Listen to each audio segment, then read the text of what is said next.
You good? Perfect. We'll start with Iron.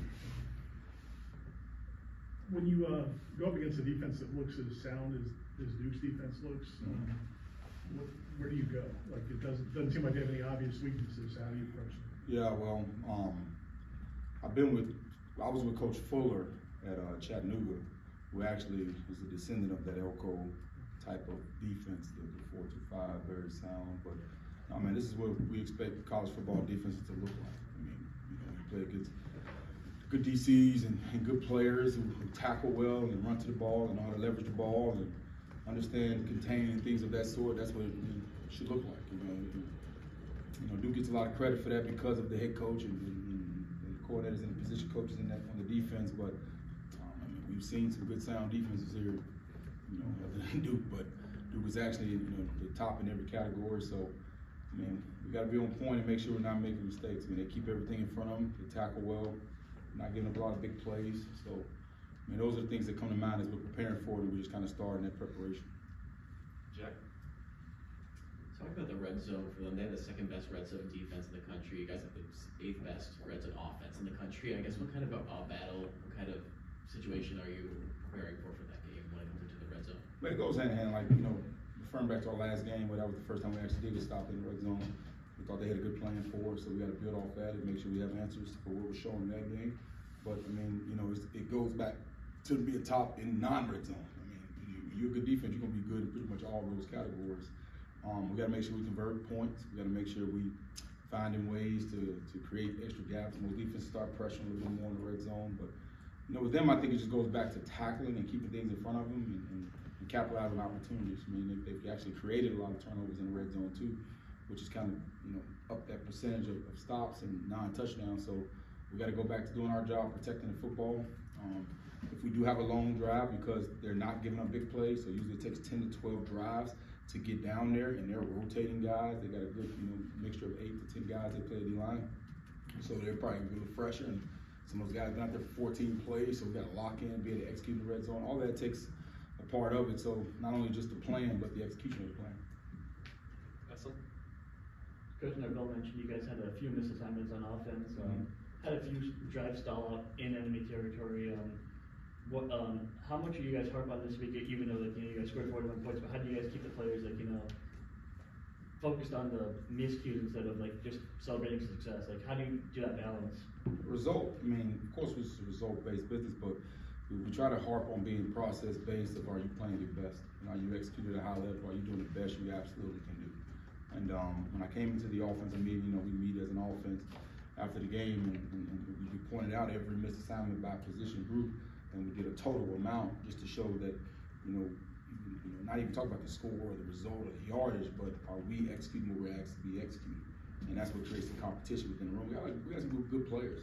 We got players making mistakes. We got other people that won't.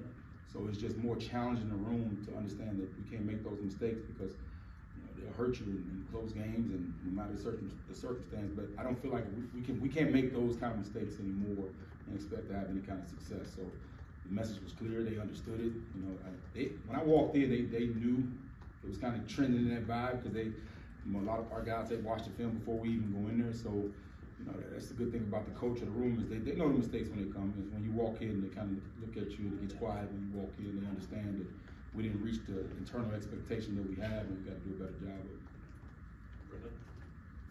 You talked before about maybe not being surprised when you see some guys perform on Saturdays based on what you see at practice. Was there anything about Hakim's touchdown run that was, or catch and run after that was surprising to you, speed or anything like that? No, I mean, Hakim's confidence has been growing. I mean, it's that natural,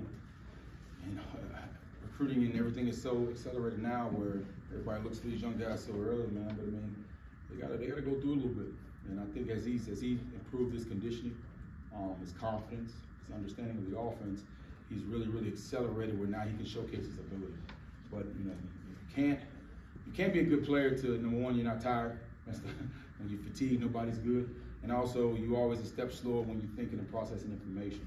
So as a young, talented player, we all know what he can do. As he's starting to come out of that process of, okay, now I know what to do. Now I'm not as tired.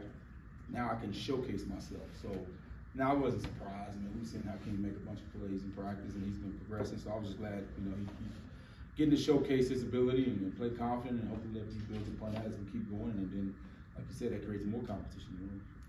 Kurt? Coach Gramell talked about kind of how the offensive line, he thought, did a really good job of limiting negatives against the defense in Syracuse that had created a lot of them coming into that game. I guess you've been down, I think 3 guys have missed stretches of the season. You're rotating in and out. I guess how proud are you of just how your unit has kind of handled that and kept rolling on a week-by-week basis? I'm proud because they, I make it really, really tough for them. And there's not a lot of positive moments from day to day, because when you coach that position, there's always a mistake that can be made out of, you got to go 5 for 5. And they've embraced that. I got up there this morning, we meet in the morning at 7, and I saw they were already in the film room. They were already studying, challenging each other. I put out a big challenge for them last night. But it's really them understanding that it's not an individual. Whoever's in there in that unit in that room has to perform, and we have to build that continuity. So it's not like I'm rotating on Saturdays like I've been rotating on spring camp. It's nothing uniquely for us, because I also don't want to have players that can help us play in a game sitting on the sideline waiting for a mishap to happen. So by doing that, as these mishaps has happened, we've had a couple guys that were kind of banged up here and banged up there. It was not like it was a large repeat miss. And now, some of the guys are making, they're still gonna make mistakes. You're still gonna, of course, I don't want to give them no pressures, no sacks. I don't want no tackle for loss. You're gonna have those deals, but I'm glad that it's not because of us rotating guys. It's the mistakes you're gonna have, whether they leave them out there or not have them out there. So I've been proud of them taking the challenge and accepting it and showing that it can be done if we're handling business. As you said, there's going to be a lot of talk about from a coaching standpoint, what Duke does defensively, but from a personnel standpoint, like how stout is their defensive line? What challenges they present physically? Yeah, I think there's a multitude because of the individual performances. And I'm gonna talk in numbers and not necessarily names. At 5, he's a big, thick. He can hold. He's big man. He can attack the guards. He can get off blocks well. They do a good job of creating ways to find, contain, whether it be the double twist and things of that sort. You got 90 who plays inside and outside. I seen him, against Notre Dame. He was playing outside. He was playing inside. He attacks blocks. Got a little twitch about him. And then the backups come in. 16, who I think is gonna be a really good player. I'm surprised. He's shown a lot. He's shown up on film a lot because his twitchiness and things of that sort. And they did 96. They have enough where there's no lot of drop off. Very similar. You talk about rotating on linemen. I think their D line is really good. I think they do a good job up there. I've known Jess for a minute, so I just think they do a good job of what you want to see in coaching is they get the most out of the talent that they have, and you don't see them make a lot of mistakes. And that is what, and then, I don't want to say that as because they're talented individuals, and they're just maximize them and not put them in bad situations, and they're allowed to play fast because they totally understand what they're being asked to do and they know how to attack you. So it's going to be a real challenge. As far as we got to make sure we're not making mistakes, we're not getting those. They want to have fun on 3rd down. They got a very detailed, exclusive 3rd down package. So we got to be on point and staying on schedule, making sure we find a way to create some big plays. Trey had those 2 home runs against Virginia Tech, and you seem like Lawrence might have had a kind of similar opportunity and capitalized on his. What's the art and the science on those runs for you guys, about getting to maybe behind the scenes on things? But is it you guys just executing well, or are you guys setting things up to where those outside runs just seem to be hitting at the right time? Yeah, once you get to game 5 and 6 in the run game, it's pretty much known what we're going to do. It's not like a more secret deal. We got to execute at a high level, and then once they get those opportunities, because we're not giving out, our backs don't have 30 carries a game and such. So when they get the opportunity to break the line of scrimmage and get to the 2nd level, our guys are thinking to try to go score. They're really focused on trying to get the most out of their opportunity, because it's a deep room. We don't count situations where this guy only got this many, this guy got many. We rotate them pretty good, just like we do in most positions. So they gotta. I think their mindset is they're trying to get as much as they can based upon their opportunities. Now, the coaching part of it is not to press. When you have a little bit of limited opportunity, sometimes you tend to look for a little bit more that isn't there.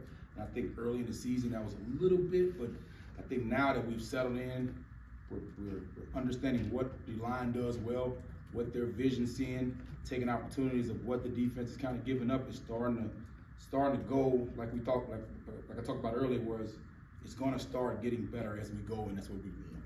And I think that's just what we're seeing is we're coaching it better, they're seeing it better, they execute it better, and we just put them in better situations. Brendan? Kind of following up on that, maybe that was a microcosm for this. It seems like the offensive line and the run game numbers get better progressively as the game goes on. You guys consistent for most weeks. Is that by design? Is there anything that I guess is happening there to kind of reflect those numbers? It's just body blows, man. The run game is like taking body blows in boxing, man. You got to keep hitting, keep wearing, and eventually it'll soften up so you can get the bigger plays that come. So you got to be patient with it. Not many times if you just come out there and you're gashing in the run game early, there's usually a talent or a scheme mismatch where you know those guys they know what we're coming with, they know how to stop us. So it's just more of continuing to keep swinging, and eventually that thing will open up for you. And also our players getting that comfort level of, all right, I seen how he reacted to this. Okay, I set that block. I stuck it too early. Let me get back vertical on that. You start to get those conversations on the sideline of, all right, man, coach, I went to 3 technique. He played it tight. This time I'm gonna go inside. So I'm gonna tell T. You know what I mean? You start seeing those guys really holding each other accountable and getting the pictures of it. So I like that about the run game, because in the end, I want the run game to be dominant in the 3rd and 4th quarter as we get through the half. And I think that gives you the best chance to. If you get up by a lot and you can't run the ball, they'll be back. You mentioned the missed assignments. There's also a few drop passes in pretty big situations. When those happen, how do the guys, specifically about that game, like how do those guys handle it? Do they come to you or Jordan afterwards and try to take accountability? And what's the key to not having that happen?